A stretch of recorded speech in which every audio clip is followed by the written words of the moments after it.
This video, I want to talk about the latest Star Wars comic released this week, Screaming Citadel, issue number 1.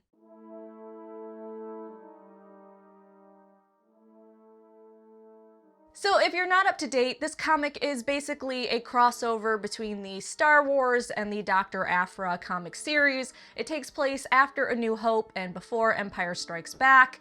And in case you want a little bit more information, here's the opening summary. It is a time of turmoil for the galaxy. While the evil, debatable, Galactic Empire remains strong, the forces of the Rebel Alliance continue to struggle for freedom from their oppressive grasp, establishing a secret outpost on Horrocks 3 deep in the Outer Rim. Young Rebel pilot Luke Skywalker, struggling to forge his destiny, is at a loss. He can feel the Force, but without proper training, he cannot become the Jedi Knight he is certain he must become. Meanwhile, the rogue archaeologist and sometimes scoundrel, Doctor Aphra, has come into possession of a very valuable and very dangerous artifact. One containing the recorded consciousness of an ancient Force user. If only she could reactivate it.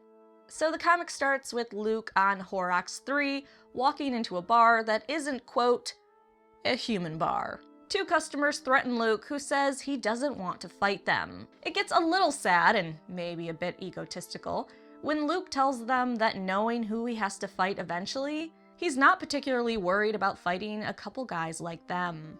Which, to me, I feel like you can feel the pain, the desperation, the sadness that Luke is going through and just must be consumed by as he's trying to figure out the Force. He doesn't have a teacher. He's trying so hard to find one or some type of clue because he knows he has to become strong enough to defeat this person that not only killed his father, or so he thinks, I guess in a way he did, but also is just terrorizing the galaxy. And it must be so scary to go from being a farm boy to basically the hope of the rebellion. Dr. Aphra shows up in the bar, and later we see Aphra learn Luke's location through Sanaa, her one-time lover, who still has a thing for her. We also learn later that Leia and Han learned from Sanaa that Aphra took Luke, and Luke didn't tell anyone where he was going. So anyways, back to the bar, Aphra tells them that he's with her, but they aren't happy with Aphra because, surprise, she stole something from them. And a huge bar fight starts. Lucky for Luke and Aphra, she brought her Wookiee friend, and they managed to incapacitate everyone in the bar. Afterwards, Luke isn't too keen on being next to Aphra, saying she works for Darth Vader and she's evil.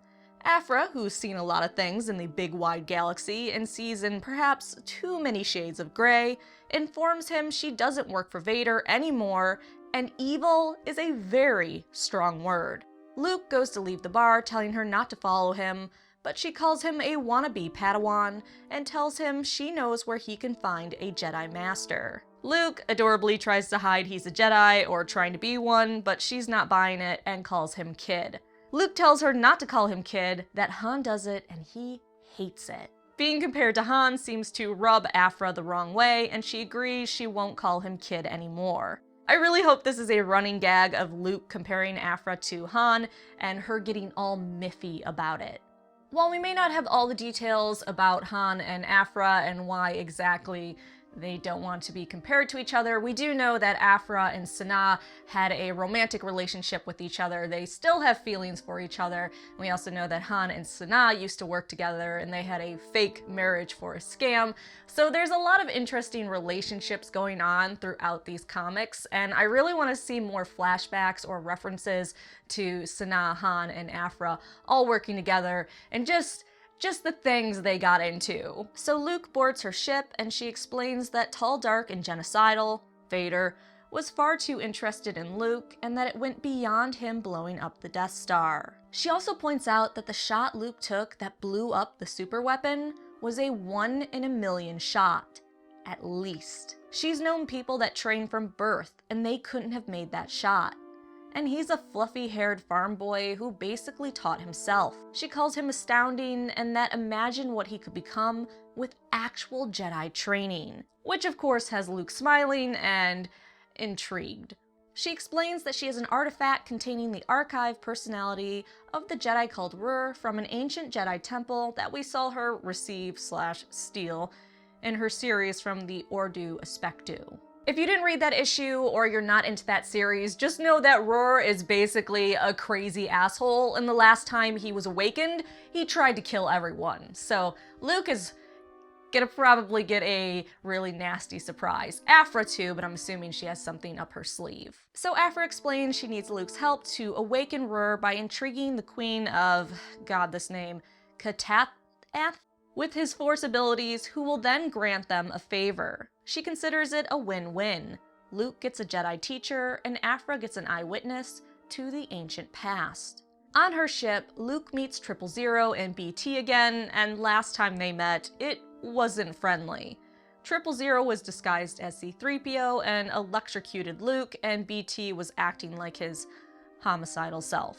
So they get to the Citadel, which actually means the Screaming Citadel, and it is very creepy. But the first thing they see off the ship is starving people. Luke wants to feed them, and Aphra thinks he's such an adorable sweetheart that she cannot bring herself to crush his spirits. But her Wookiee scares them away.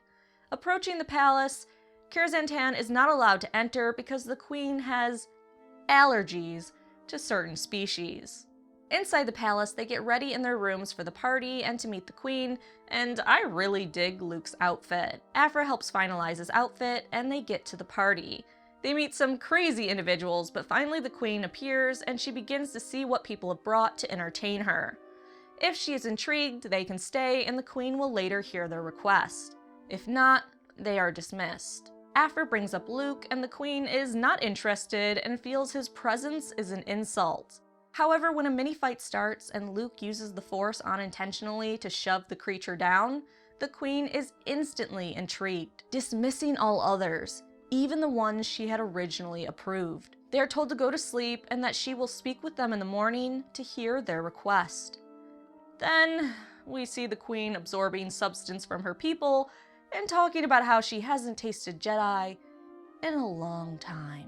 And I don't think that's the fun taste you. I think it's the life force stealing sort of tasting. But hey, if you're into that, maybe that's your kink.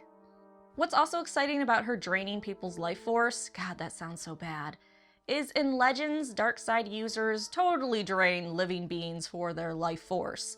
They would also feed on those that could use the Force to become stronger. So, yikes. And I guess minor spoilers from Legends, which might bleed into new canon, but Rawr was confronted by Luke in the Legends material, and Rawr ends up destroying his temple, and Luke barely escapes.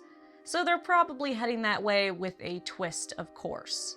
Rawr in current canon and also in Legends had some major beef with the Jedi and issues with interacting with them, so I'm really intrigued to see how he responds to Luke. I don't think he's going to be the awesome teacher Aphra's trying to make him out to be. Lastly, I just want to say about this comic, what I really like is they're staying true to Luke after A New Hope. He just was a farm boy. He blew up the Death Star, and he's joined a rebellion, and he's basically the hope of the rebellion. He's the poster boy at this point. In the books, we get the sense that, yeah, it plays to his ego a little bit to be so important, but it's also a little bit overwhelming for him, and he's really starting to feel it. So in this comic, seeing this kid who just all of a sudden got wrapped up in all of this, he's not some sophisticated galaxy traveling person. He's going to be surprised. He's going to be shocked. He's going to go to a party and see all these people and just be awed by it. And that's actually what I'm excited about in The Last Jedi, to see how Luke has changed. It's going to be a little bit sad because I like that ignorant, wide-eyed farm boy, but to see where he's at now and his experiences and how they've changed him, because Luke from The Last Jedi would not have responded to the situations like Luke does in this comic. He probably wouldn't have been in awe of a party. Alright, so those are my ramblings on this comic. If you read the comic, you can let me know about your thoughts in the comment section below. If you haven't read it and you just watched this summary, you can still put your thoughts in the comment section below. You're just as important as those comic readers, no matter what they say. Thanks so much for watching. Please like the video and subscribe for more Star Wars videos.